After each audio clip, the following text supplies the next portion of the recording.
Door knocking doesn't have to suck. A lot of people struggle, and meanwhile, there's a select few that bring in deals effortlessly. And the difference? Those that bring in deals effortlessly, they're prepared, and they know what to do, and they know what to say. So in this new compilation video, you're gonna see some of my best advice over the years to help you dominate at the doors and get more sales. My name is Adam Bensman. Welcome or welcome back. I'm glad to have you here. Now let's get started. Roofing sales is personal development in disguise, and the reward for growth is life-changing. I hope my content helps you create a richer life and bank account. You, my friend, are going door knocking for the very first time. So in this video, I want to teach you 10 tips to make your first time going door knocking that much easier so you can hopefully get your first appointment or even make your very first sale on day one. Number one tip for your first day of door knocking, we're going to start easy and then we're going to go deeper. Drive there.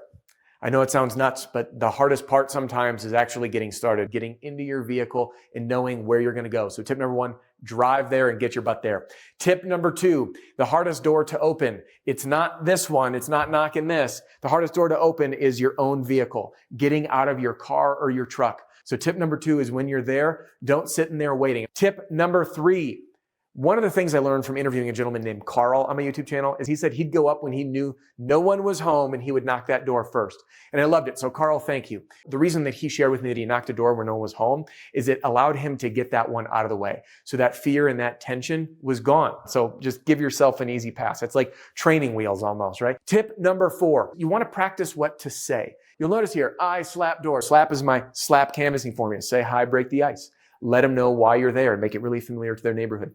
Ask an open-ended question and P, present to their answer. Now, the reason that we want to practice this is when you're new in roofing sales, going door to door, the most intimidating thing is as we're approaching this door for the very first time in our head, what are we going to say? And we start to jumble our words and jumble our mind. That anxiety flutters up and it freaks us out.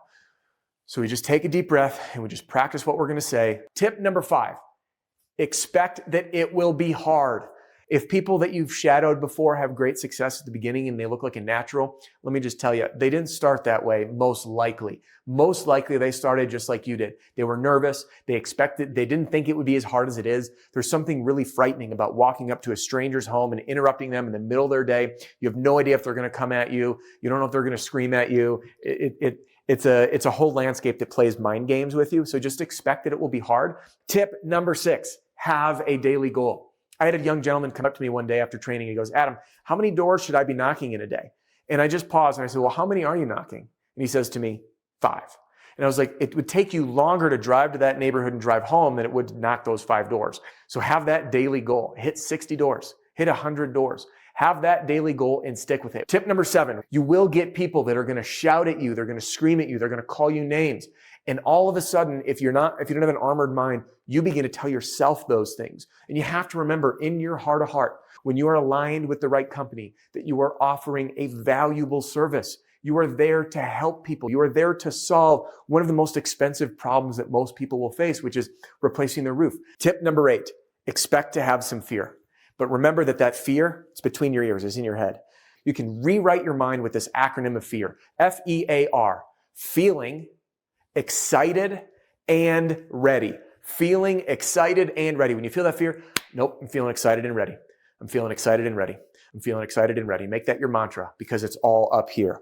All right, which brings us to tip number 9. Have fun with it and be energetic. All right, when you're out on the doors, it's easy to get beat down. It's easy to get lethargic. It's easy to feel crummy. Have fun with it. All right, humor goes a long way. Be you, enjoy it. And even if it's tough, be that person that just rises up to the occasion and maintains that level of enthusiasm and energy because, again, you are of value and you're being of service to many, many people. And this now brings me to tip number 10. Make a wildly awesome first impression.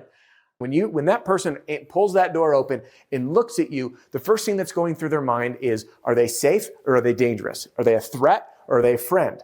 So we need to send the international friend signals right away to disarm people. It's more important, in my opinion, than anything that we could say scripted wise or using a formula or pitching framework, whatever it is. So there you have it. 10 tips to make your very first time door knocking that much more effective. So hopefully you can even get your very first appointment or your first sale on the spot. To drive your truck to each house or to walk. Everyone runs it a little bit differently.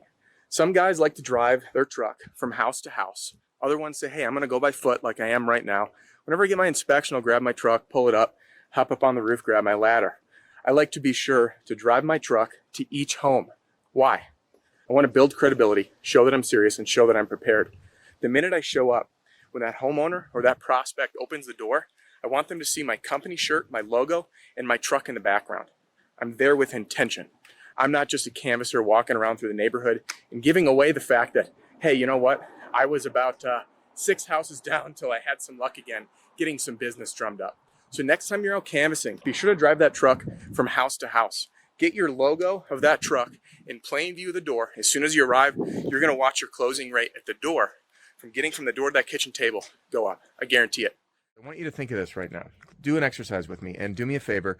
If you're driving, don't do this. Close your eyes and think of this. It's 5:30 at night. It's Tuesday night. You just got home from work a little early. You grabbed an early dinner with the family.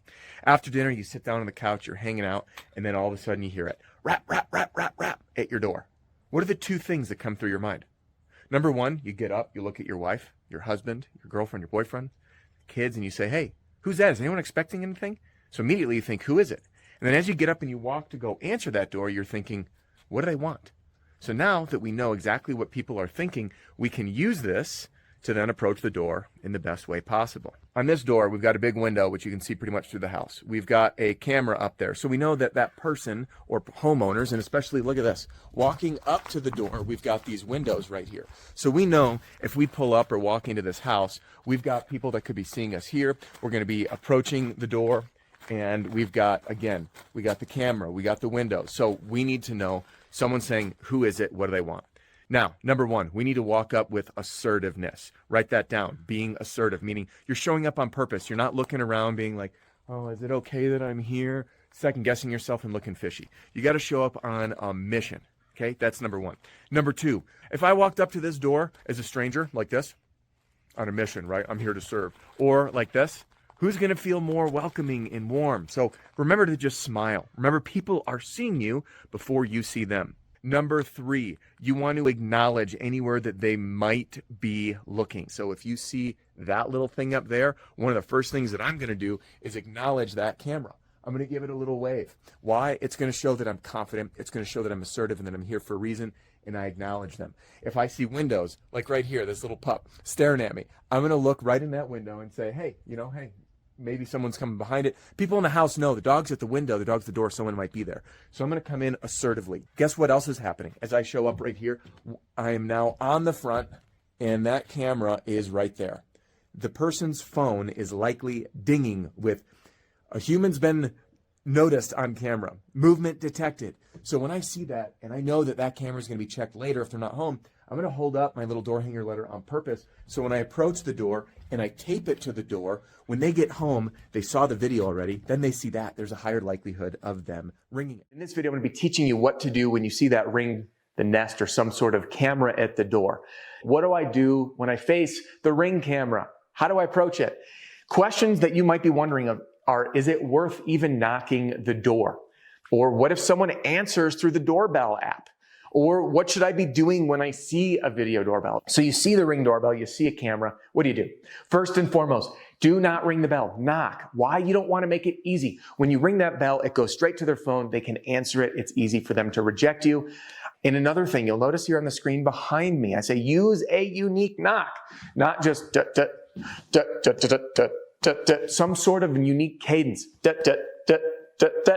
It doesn't matter. It piques people's curiosity. So knock with a unique knock. Don't ring that bell. That's the first and simplest step of what to do when you approach the door. This brings me to the next one. Smile and be friendly. They may be watching you through the movement notification alert on their phone. If I know the camera's there and the door's here, do I want to stand like this? No. I might just be friendly, wave, acknowledge it with some semblance of confidence in being friendly.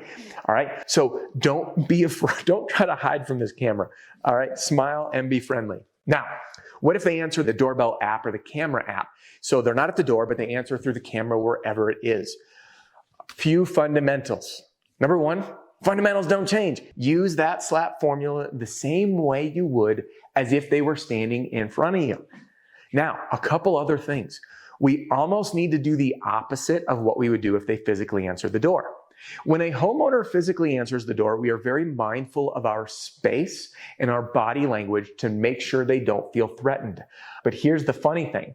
On the doorbell, we want to create that friendly vibe. And remember, they're looking on their little phone. So what do we do instead? We lean in with confidence and clarity and a smile on our face to make it easy for the homeowner to see me as I go through my SLAP formula and pitch. Now, this brings us to a big issue here. Say, hey, but it makes it so easy for the homeowner to reject me, right? Because they're on the app, get off my doorstep. The answer is twofold. Yes, it is. And it may happen. This is sales, guys and gals. There's no magic bullet. This will come up. But there are a few things you can do, because this is why we need to go from what I call cold door knocking to warm door knocking. Now, what do I mean by that? Cold is when in the homeowner's mind, you show up and they say, who are you? These are people that don't know you, don't recognize you. This is what happens when we go through one neighborhood, knock, knock, knock, canvas, hit this neighborhood, that neighborhood. Every time we're putting ourselves at a disadvantage and climbing a mountain of unfamiliarity. We want to go to warm door knocking where that homeowner sees the logo, sees our face, sees our truck, and they think to themselves, you look familiar. So how do we do that? How do we go from cold to warm? From who the heck are you to you look familiar? We do this by working elements of the friendship formula. By the way, Jack Schaefer, I learned this from him, and he talks about this friendship formula. It's 4 things: proximity, duration, frequency, and intensity. So the multi-touch approach that I teach: knock on the door, leave a letter at the door, send a letter in the mail, show back up, work that neighborhood. They see your truck in and out. They see you up on roofs. They might see yard signs. You're starting to get jobs. You have to stick and stay in the same neighborhood, which brings me to point 2. Over and over and over again. Stay in that neighborhood. All right, work those multiple touches that give that person an impression of you. The personal letters, hand signed, plain paper. And then don't take no as the final no. Listen, the third thing here, don't take no as that final no. I've shared multiple stories of my own of being in neighborhoods, having people say no. And why? Because they said, who the heck are you? The reality is they didn't trust me. But as I was in the neighborhood and I did his roof and her roof and her roof, they saw me on this one doing an inspection. They saw me meet with the adjuster. This one's getting installed next week. That one got installed 2 weeks ago. As that traction builds, you will flip those no's into yeses. And the thing that's costing you money is going through different neighborhoods over and over again. So don't let that Ring camera do anything to deter you, because when you build that level of familiarity in the neighborhood and you treat that person like a person, even if it's through the lens of the camera, you will turn those no's to yeses. Today we're talking about canvassing and making a strong first impression. Now, all the data shows in market research that we have about 7 seconds to make a sound first impression. People are going to judge you based on how you look, how you behave, your body language, even before they open the door. So what we're going to talk about today is how to make the best first impression possible. All right, a couple things that I want to point out. Number 1, my shirt's tucked in. I see this all the time with sales guys across the country, and especially canvassers, and especially down south where it gets hot. You're wearing no undershirt, your shirt's untucked, and you look not professional at all. You really want to establish yourself as a professional when showing up for the door. So get clean cut, tuck your shirt in, make sure you're presentable, and you look like you'd want to show up for a job interview. 2 other things I want to point out. You'll notice that I have a pen in my shirt. I always have this here. I don't know why, but it's always, it's very convenient to have, because if a homeowner gives me their name and I need to write something down, boom, I've got it and I can start writing. The other thing is it looks professional, it looks prepared. So I'll always have my pen here. The other thing is I always have a clipboard or a folio of sorts. The reason I do that is I have something in my hand when I approach the door. I have my literature in there, my information, my business card, everything I might need, and most importantly, an area to write things down should I make contact with the homeowner. If I start a conversation, I want to get my pen handy. That way, when I get their name, I write it down and I don't forget, because there's nothing worse in sales than forgetting the name of the person you're trying to sell to. I can make any notes about where they are in the claims process and anything that might come handy later once I hopefully get past the door and to the kitchen table. So that's what we've got for you in terms of making the best first impression possible when canvassing door to door.